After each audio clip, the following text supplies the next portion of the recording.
नमस्कार साथियों, आप सभी महानुभावों का दिव्य विद्या मंदिर चैनल पर हार्दिक स्वागत है। आज हम आपको पढ़ाएंगे पश्चिमी हिंदी और पूर्वी हिंदी की बोलियों में क्या अंतर है। तो देखिए, पश्चिमी हिंदी की एक प्रमुख बोली है खड़ी बोली। तो इसे अगर हम पश्चिमी हिंदी की प्रतिनिधि बोली के रूप में लेते हैं, पश्चिमी हिंदी की एक प्रतिनिधि बोली है खड़ी बोली। खड़ी बोली। और पूर्वी हिंदी की प्रतिनिधि बोली अवधी है। अर्थात हम अवधी और खड़ी बोली के अगर अंतर को समझ जाएंगे तो हम पश्चिमी हिंदी और पूर्वी हिंदी के अंतर को भी समझ लेंगे। तो पहला अंतर है कि ये पश्चिमी हिंदी में जो अ है वह विवृत है। वह लगभग क्या है? लगभग है विवृत। और इसमें अवधी में या पूर्वी हिंदी में अ लगभग समृद्ध है। जैसे जैसे हम पूरब जाएंगे, अर्थात पश्चिम से हम पूरब जाएंगे, वैसे जो अ का उच्चारण है वह विवृत से समृद्ध की ओर होता हुआ दिखेगा। अब देखिए, दूसरा अंतर ये है कि पश्चिमी हिंदी में जो ल है यह पूर्वी हिंदी में अर्थात अवधी में और जो है भोजपुरी है, सब में ल की जगह र हो जाएगा। जैसे एक शब्द है फल, फल का इसमें हो जाएगा फर, माने ल की जगह र आएगा। जैसे एक शब्द है गाली, तो इसका हो जाएगा गारी। इसका क्या होगा? गारी। एक शब्द है हल, तो अवधी में क्या हो जाएगा? अवधी में हो जाएगा हर। जैसे एक शब्द है थाली, तो इसमें क्या हो जाएगा? थारी। मतलब ये अंतर है। पश्चिमी हिंदी में जो ल का उच्चारण है वह पूर्वी हिंदी में र की उच्चारण की तरह होता है। अब देखिए, इसी क्रम में तीसरा जो अंतर हम देखते हैं, पश्चिमी हिंदी में व का उच्चारण पूर्वी हिंदी में ब हो जाता है। क्या हो जाता है? ब। व किसकी तरह होता है? ब की तरह। उदाहरण से समझते हैं। जैसे एक शब्द है वकील, तो पश्चिमी हिंदी अर्थात खड़ी बोली में अगर आप वकील कहेंगे, जो मानक भाषा है, तो अगर अवधी में हम कहेंगे तो वकील को हम कहेंगे वकील, वकील साहब। वकील साहब क्या हो जाएंगे? वकील साहब। माने व का उच्चारण किसकी तरफ हो रहा है? ब की तरह होता है। इसी तरह से चौथे अंतर को समझते हैं। इसमें दो स्वर का प्रयोग कम होता है। क्या होता है? दो स्वर का कम प्रयोग होता है। और इसमें क्या होता है? पूर्वी हिंदी अर्थात अवधी में दो स्वर का प्रयोग अधिक होता है। क्या होता है? इसमें कम होता है तो इसमें अधिक होता है। अब दो स्वर साथ साथ लगते कैसे, ये देखिए उदाहरण से। जैसे और एक शब्द है और, अब देखिए खड़ी बोली में और है, तो अवधी में इसको बोला जाएगा और का हाल चाल है। तो और क्या हो गया? इसमें कम आता है। जैसे ऐसा जो है, इसमें क्या हो जाएगा?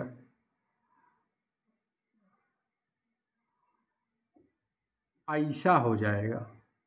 क्या हो जाएगा? ऐसा।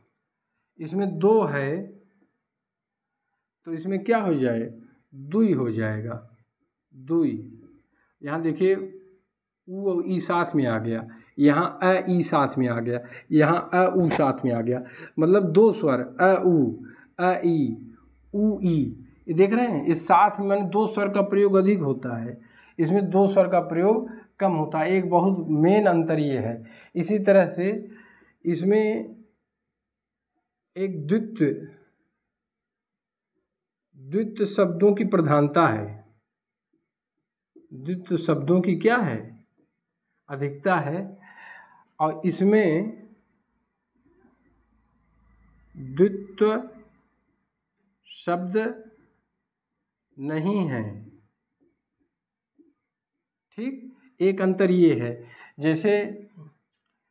जैसे इसमें अवधि की बात करें, इसमें बेटवा अगर हम कहेंगे तो इसमें क्या हो जाएगा, बेट्टा। देख रहे हैं क्या हो गया, बेटा। अगर इसमें तूने अगर कहा तो इसमें क्या होगा, तन्ने। तो माने यहाँ द्वित्व हो रहा है, यहाँ क्या हो रहा है, द्वित्व हो रहा है। जैसे खाना एक शब्द है, मान लीजिए खाना एक शब्द है, तो ये जो है द्वित्व होगा, खन्ना। ये खड़ी बोली या पश्चिमी हिंदी में जैसे हरियाणवी है और खड़ी बोली है, तो इसमें द्वित्व का प्रयोग खन्ना, तन्ने, मन्ने। तो जो द्वित्व की प्रवृत्ति है, यहाँ देखिए इसी को आधा ट और फिर ट, आधा न, आधा न, ये प्रवृत्ति जो है द्वित्व शब्दों की प्रवृत्ति खड़ी बोली में पाया जाता है। इसी तरह से हम आगे इसको मिटा करके और थोड़ा बताएंगे।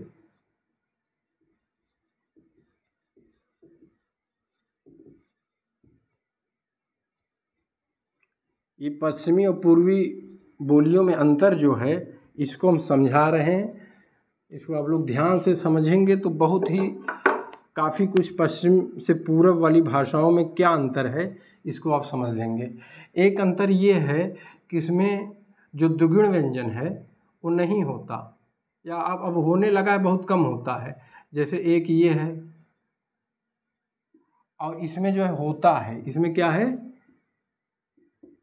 होता है। तो ये द्विगुण व्यंजन इसमें नहीं होता, और इसमें क्या होता है, इसमें होता है। जैसे इसमें बड़ा है, बड़ा है, इसमें खड़ी बोली में क्या होगा, बड़ा, इसमें बड़ा कहेंगे, बड़ा को बड़ा कहेंगे। इसमें जैसे पढ़ है, तो इसमें कहेंगे पढ़ है। इसमें घोड़ा जैसे है,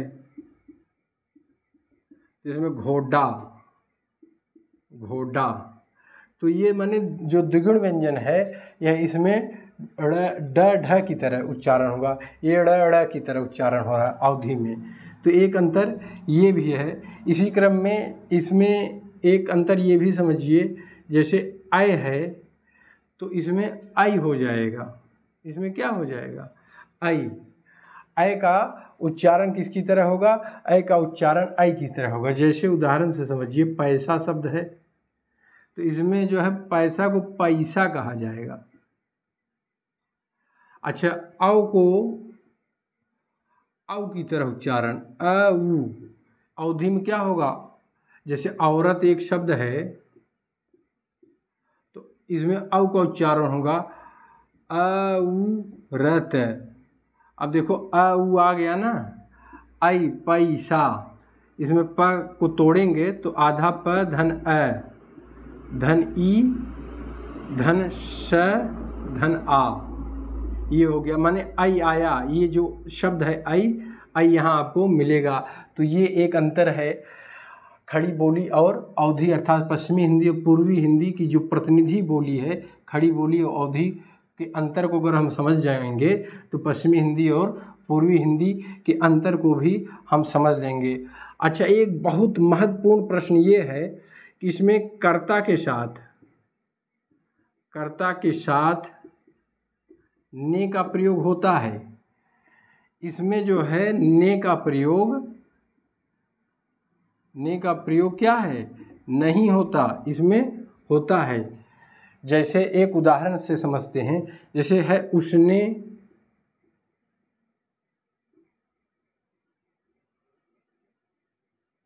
कहा, उसने कहा, यहाँ देखिए ने का प्रयोग होगा है, इसमें क्या हो जाएगा, उ कहेस। उसने कहा का, यहाँ देखो ने का प्रयोग, माने अवधि की ये सबसे प्रबल विशेषता है। ये कई बार परीक्षा में पूछा गया है, कर्ता के साथ ने का प्रयोग किस बोली में नहीं होता। तो आप जान लीजिए वह अवधि है कर्ता के साथ। माने उसने कहा, जैसे उसने मारा तो उ मारेस हो जाएगा, उ मारे से यहाँ ने गायब हो जा रहा है। तो एक बहुत बड़ा अंतर ये भी है। इसके बाद जो है इसमें चौथा अंतर ही समझ लीजिए, ड़ का प्रयोग होता है, ड़ का प्रयोग होता है और इसमें क्या हो जाता है, ड़ की जगह न का प्रयोग होता है। जैसे इसमें एक शब्द है प्राण, तो अवधि में क्या हो जाएगा, परान हो जाएगा, परान। जैसे चलना, ये इसमें हरियाणवी में चलना ना की जगह ड़ा का प्रयोग होता है, चलना, तो इसमें चलना हो जाएगा। मतलब इसमें ड़ा की बहुलता है और उस ड़ा की जगह यहाँ न है। उसका सबसे बड़ा कारण क्या है कि जो हरियाणा है या खड़ी बोली का जो क्षेत्र है वह राजस्थान के करीब है, और राजस्थान की जितनी भी शब्दावली है वह ट वर्ग प्रधानता ट ठ ड ढ ड़ की अधिकता है।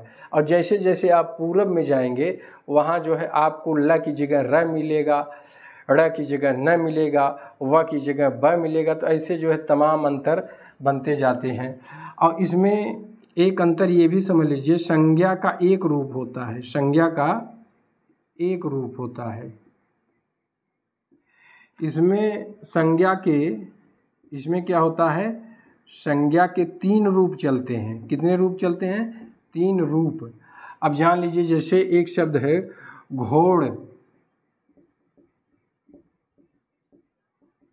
घोड़वा, घोड़, घोड़वा, घोड़ौआ, घोड़वना। देखो 3 रूप हो गया, घोड़, घोड़वा, घोड़वना। तो इस तरह से इसमें अवधि में 3 रूप चलता है संज्ञा का।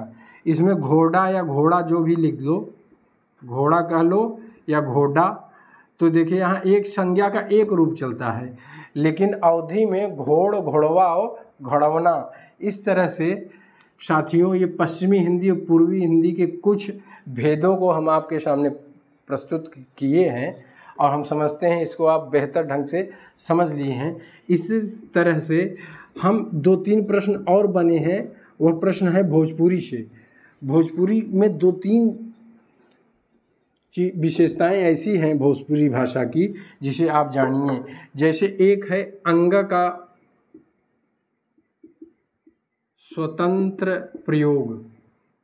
मात्र 18 बोलियों में से एक बोली है जिसका नाम है भोजपुरी।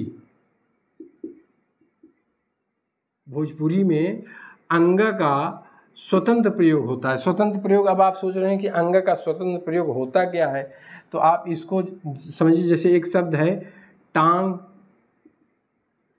अब इसको जो है भोजपुरी में ऐसे कहा जाएगा, टांग, अंग, टांग। जैसे अंगिया एक शब्द है, अंगिया, तो इसको जो है भोजपुरी में अगर लिखा जाएगा तो अंगिया, क्या लिखा जा रहा है, अंगिया लिखा जा रहा है। इसी तरह से जैसे कंगन एक शब्द है, कंगन, तो भोजपुरी में क्या लिखा जाएगा, अंगा लिखा जाएगा, अंगन, कंगन, या कंगना का कंगना हो गया। तो यहाँ देख रहे हैं अंगा का स्वतंत्र प्रयोग, ये जो दिख रहा है यह मात्र भोजपुरी की एक बहुत प्रबल विशेषता है। इसी तरह से मित्रों ये प्रश्न जो है बना है आयोग द्वारा, और अंगा का स्वतंत्र प्रयोग किस बोली में होता है, तो आप लोग जानते रहिए अंगा का प्रयोग भोजपुरी में होता है। जैसे एक प्रश्न और है, यहाँ दंत स और तालव्य स की जगह ह का प्रयोग किस बोली में होता है, तो यह भी भोजपुरी की ही विशेषता है, यह भी भोजपुरी की ही विशेषता है। अब जैसे इसको हम समझते हैं, रास्ते एक शब्द है। अब देखिए यहाँ ये श आया है तो इसको भोजपुरी में राहते कह दिया जाएगा। जैसे एक शब्द है मास्टर, देख रहे हैं मास्टर शब्द है तो इसको कहा जाएगा माहटर, माहटर इसको कहा जाएगा, मास्टर कहा जाएगा। तो इस तरह से देख रहे हैं आप, यहाँ आधा श को ह में बदल जा रहा है, माने मास्टर को माहटर कहा जाता है, भोजपुरी में माहटर साहब कहा जाता है। ठीक है, तो इस तरह से ये एक अंतर ये भी है, इसको आप लोग जानते रहिए।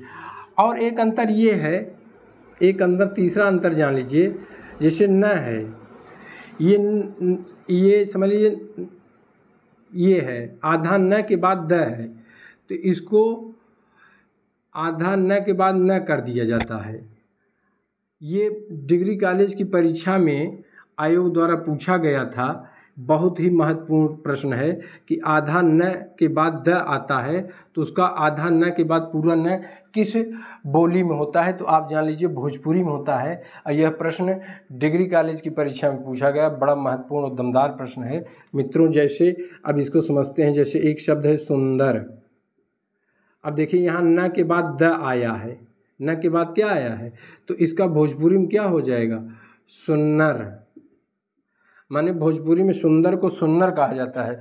सुंदर औरत को वहाँ कहा जाएगा सुन्नर मेहरारू या सुन्नर औरत, इस तरह से कहा जाता है।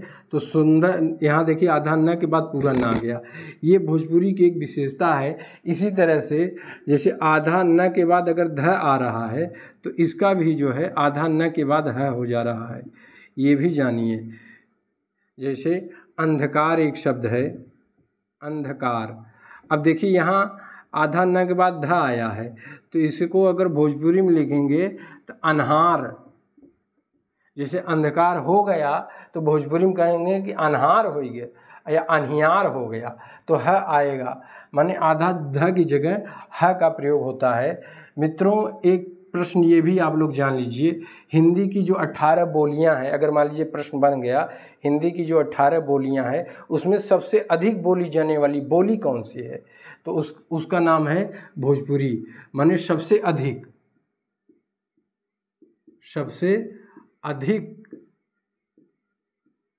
बोली जाने वाली बोली कौन सी है, उसी का नाम है भोजपुरी। क्यों?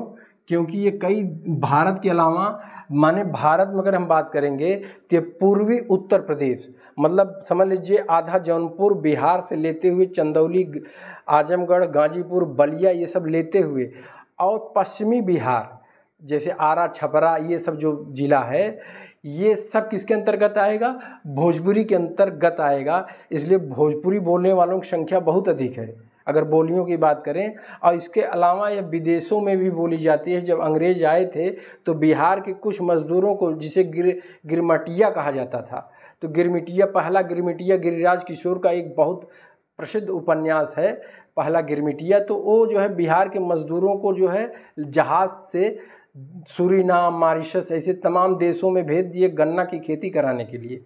अंग्रेज जहाँ भेजे, आज वह सब संपन्न देश है, तो इसको याद कर लीजिए, मॉरिशस, सूरीनाम, गुयाना, त्रिनिडाद, एक है टोबैको और फिजी। ऐसे तमाम देश हैं जहां भोजपुरी आज भी बोली जा रही है। फिजी में भोजपुरी भी बोली जाती है और साथ साथ अवधी भी बोली जाती है। तो ये आज हमने पश्चिमी हिंदी, पूर्वी हिंदी के विषय में एक छोटा सा वीडियो बनाया मित्रों। आज हम आप लोगों से एक प्रश्न करेंगे, सरहिंदी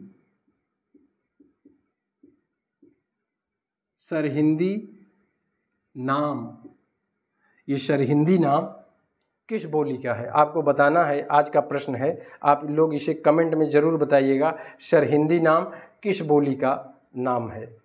धन्यवाद मित्रों।